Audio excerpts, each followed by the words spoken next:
Bonsoir à tous, il est 22 heures. Bienvenue dans cette nouvelle édition. Voici les titres.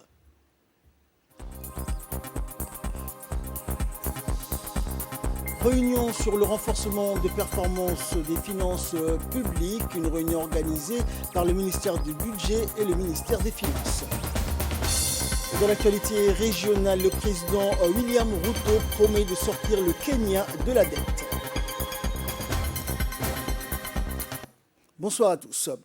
Une réunion de restitution de travaux de la seconde mission PEFA s'est tenue hier à la salle de réunion de la cité ministérielle sous le gide du ministre du Budget et du ministre de l'Économie et des Finances. Cet exercice s'inscrit dans le cadre du renforcement des systèmes financiers de l'administration en mettant en place un mécanisme de bonne gouvernance entre l'administration et ses administrés. Et cette évaluation a permis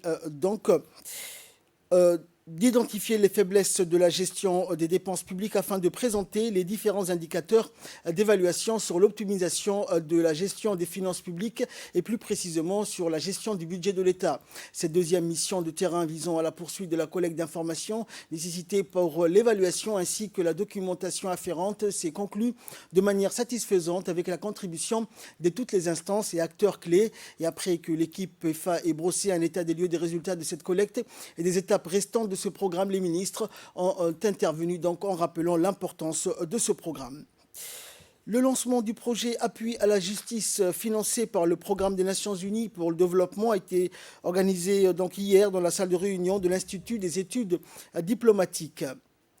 La cérémonie a été présidée par le secrétaire général du ministère de la Justice, Maki Umar. La cérémonie qui a également vu la participation de la représentante du PNUD à Djibouti et du directeur général de l'Agence nationale du système d'information de l'État. L'objectif était donc d'appuyer les efforts du gouvernement dans l'amélioration des capacités des organes de l'État de Djibouti dans la gouvernance économique et financière et plus particulièrement dans la planification et le suivi-évaluation à travers la mise en place d'un système intégré pour le pilotage de l'économie. Et le secrétaire général du ministère de la Justice s'est dit fier du bon déroulement de cette première journée et a expliqué les travaux à accomplir et les objectifs visés le temps de la durée de l'atelier. Les objectifs de développement durable des Nations Unies et la promotion de sociétés justes, paisibles et inclusives. Garantir l'égalité d'accès à la justice pour tous, la promotion et l'application d'une législation non discriminatoire. C'est ce qui nous rassemble ici aujourd'hui.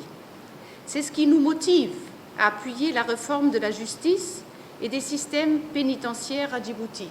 Les institutions judiciaires djiboutiennes, notre partenaire opérationnel, le PNUD, et nous travaillons tous sur le même chantier en s'efforçant de contribuer à construire un Djibouti inclusif et équitable.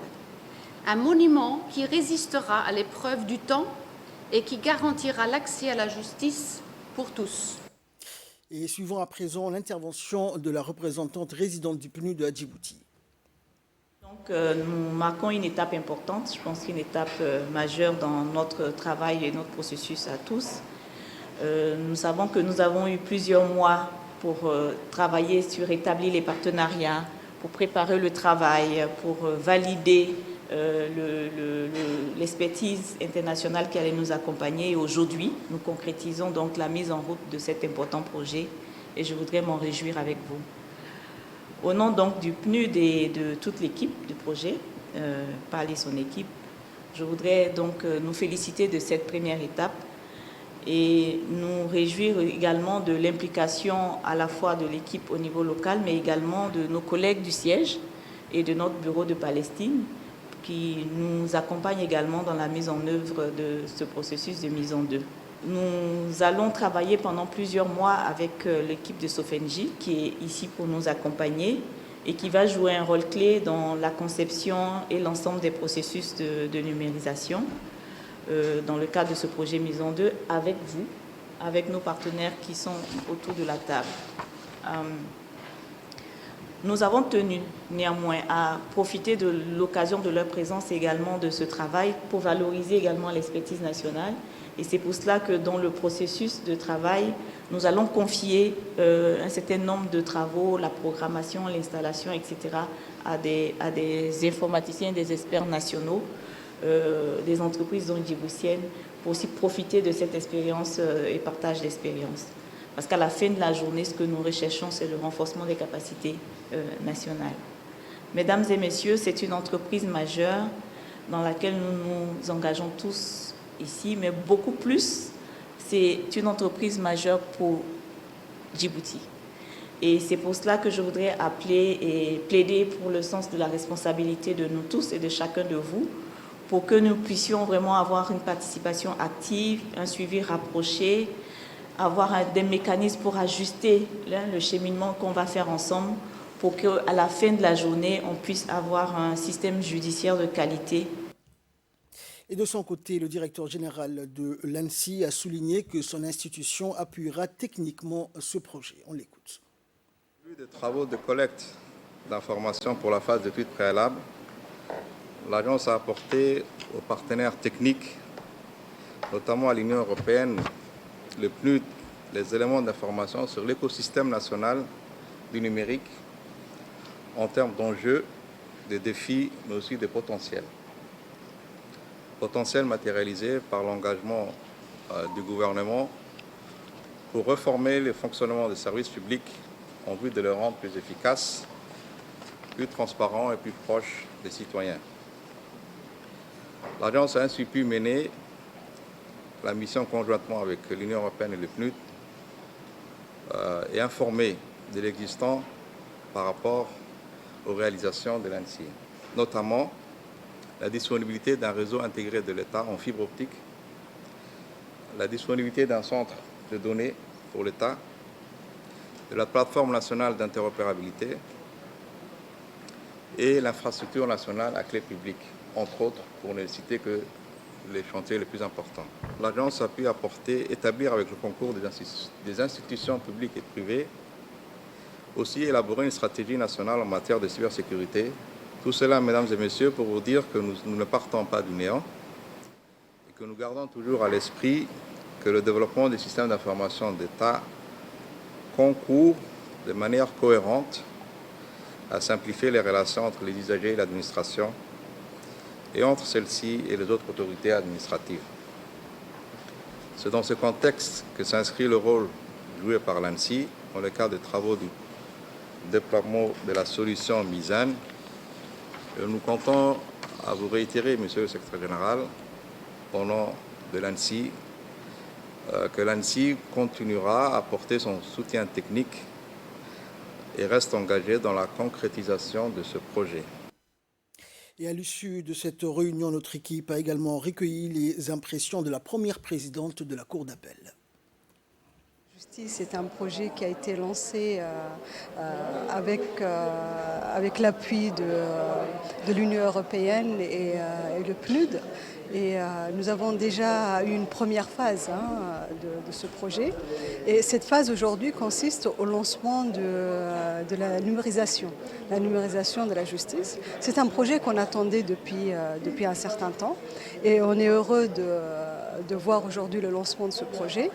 Et voilà, donc Djibouti se met à la page de la numérisation, comme partout dans le monde, et la justice ne peut pas être absente de ce domaine. Donc c'est pour cela que c'est un projet très important pour la justice de Djibouti, très important pour la transparence de la justice. On peut s'attendre à ce que déjà, on va avoir un gain de temps.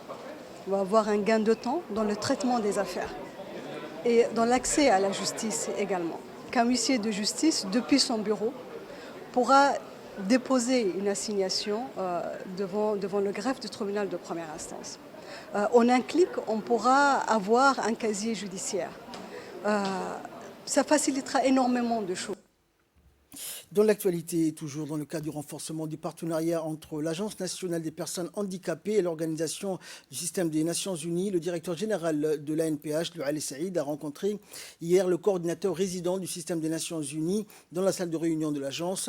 Cette réunion de partenariat s'inscrit dans le cadre de l'amélioration des conditions de vie des personnes handicapées et du respect de leurs droits fondamentaux. Les deux parties ont émis donc la volonté de collaborer ensemble afin de mener à bien l'engagement ainsi que les obligations entre les deux parties. Cet entretien s'est déroulé donc en présence des hauts cadres de l'agence et de l'équipe du système des Nations Unies.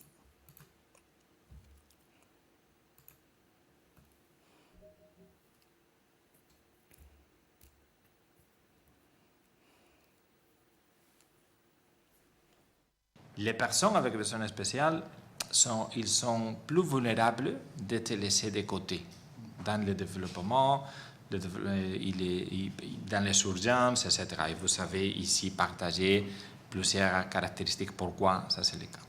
Je crois que pour les Nations Unies, cette phrase de laisser personne de côté, leaving no one behind, c'est vraiment très important dans tous les projets que nous faisons, soit éducation, santé, nutrition. Et vous avez donné aujourd'hui plusieurs avis que nous devons prendre en compte pour assurer que nous ne laisse pas des personnes avec besoins spéciaux de côté. Et de son côté, le directeur général de l'Agence nationale des personnes handicapées de Ali Saïd a souligné que l'agence a pour objectif de promouvoir la participation, l'intégration et l'égalité des chances des personnes handicapées dans tous les domaines de la vie sociale.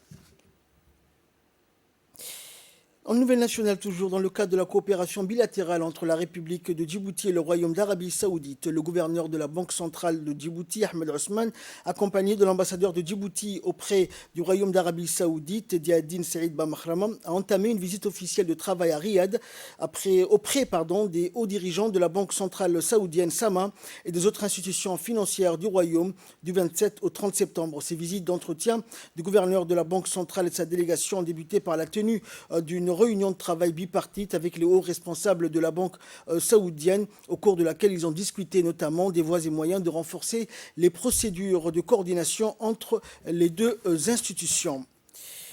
Dans l'actualité, toujours, la communauté portuaire de Djibouti, ou le Djibouti Port Community System, DPCS, a été invité à la 8e conférence internationale des guichets uniques qui s'est tenue du 26 au 28 septembre à Marrakech, au Maroc, initiée sous le thème « Les guichets uniques du futur au cœur de la transformation digitale et de la fluidification du commerce transfrontalier ».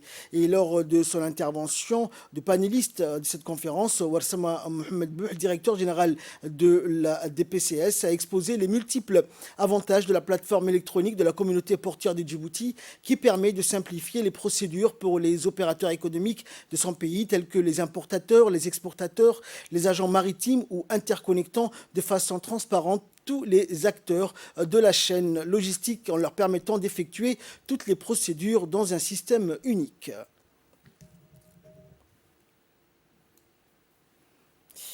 Sous la houlette du secrétariat d'État au sport, le complexe sportif Roi Fahad abrite chaque mercredi soir un programme d'activité physique en plein air pour les jeunes, seniors et vétérans.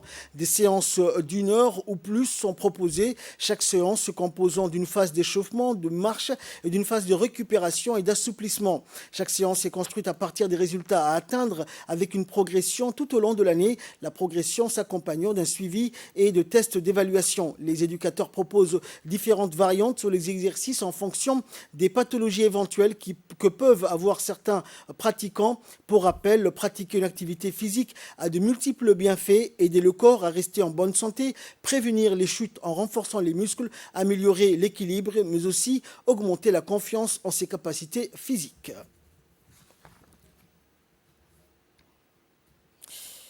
La délégation du ministère de la Jeunesse et de la Culture, qui a pour mission la sensibilisation des jeunes, les primo-votants aux inscriptions aux listes électorales, a fini donc mercredi sa tournée dans la région de Bok. Et la visite donc auprès des autorités de la région a été donc bénéfique pour ces équipes qui se sont dirigées vers Fantihelo, quartier périphérique de la ville de Hayou, pour les enregistrements aux listes électorales aux résidents de ce quartier. Et les participants de cette rencontre se sont montrés enthousiastes face donc à cet acte civique entamé par les deux ministères, notamment le ministère de l'Intérieur et le ministère de la Jeunesse et de la Culture.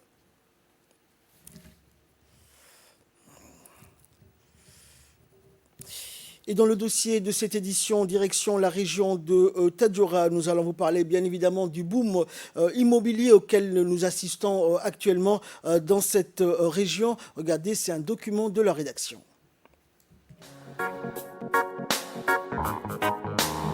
C'est dans l'optique défavorisée, un développement durable et intègre. Les gouvernements s'appuient sur des projets d'infrastructures modernes implantés un peu partout à travers les pays, avec ces citoyens qui ont de plus en plus d'attentes et qui sont de plus en plus acteurs Des initiatives qui illustrent parfaitement la vision nationale à l'horizon 2035 qu'il faut à juste titre saluer. À Tadjoura, la région vit au rythme des différents chantiers d'envergure, dont notamment un port moderne avec un chantier naval attenant, un nouvel axe routier entre Tadjoura et Balhou, les villages Gadil et Palm.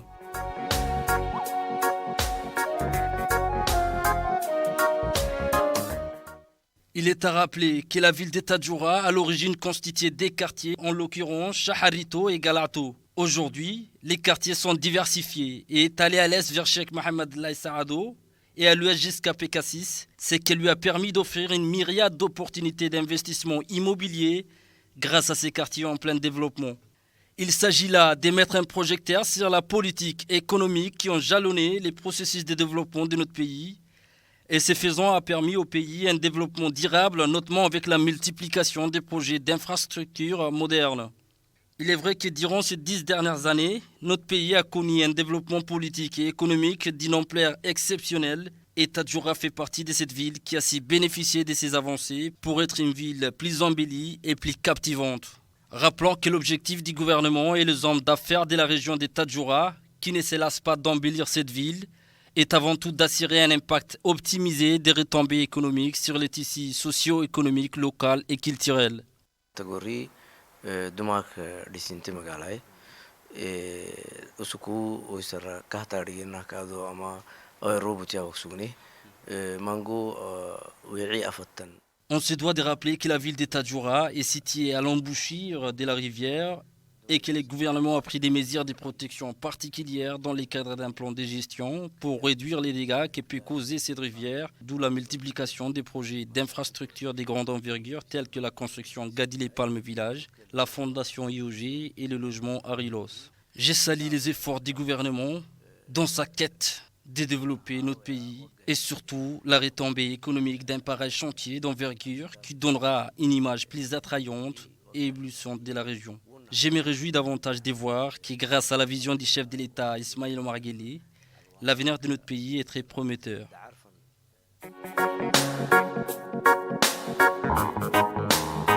Dotée d'une splendeur captivante, l'une des plus belles villes littorales de Djibouti, Tadjoura, la ville blanche, renaît plus séduisante et plus prospère que jamais, se lance à nouveau à nous émerveiller, à nous surprendre, de par ces splendides plages dont les rivages attirent irrésistiblement les habitants, les voyageurs et les différents chantiers d'envergure des constructions. Force est de reconnaître que les booms immobiliers jouent un rôle crucial dans la lutte contre le chômage. Un développement urbain durable qui traduit la vision du président de la République. Notre pays s'est dit plus que jamais déterminé à accroître ses activités économiques qui contribuent grandement au développement socio-économique et culturel. Les jeunes de la région ont su en profiter pour travailler et gagner leur vie. C'est en quelque sorte un atout majeur.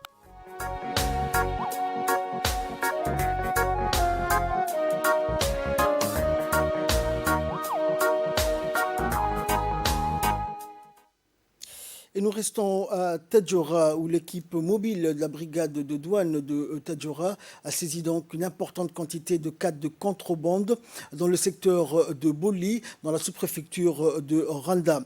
Et cette quantité de cannes était équivalente donc à 800 kg. Et cette saisie a été effectuée en étroite collaboration avec les militaires de la région de Tadjoura, conduite par le colonel-major Ali Cheikh Daoud.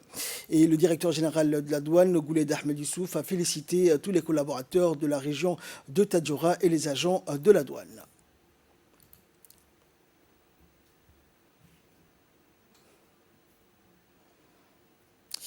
En nouvelle régionale, à présent, le président William Ruto promet de sortir le Kenya de la dette. Le président kényan William Ruto a déclaré hier qu'il dirigeait une administration qui transformerait le pays, s'adressant donc à une séance conjointe de l'Assemblée nationale et du Sénat. C'est le premier discours qu'il prononce devant la Chambre en tant que chef de l'État. Avec la promesse d'être un président loyal, travailleur et dévoué à chaque Kényan, le docteur Ruto a affirmé que des changements radicaux devaient être apportés à la gestion financière du pays afin d'endiguer la dette galopante. Rappelons que William Ruto est devenu président après avoir remporté une élection très serrée le mois dernier. Fin de ce journal. Merci de nous avoir suivis. Excellente soirée sur Télé Djibouti.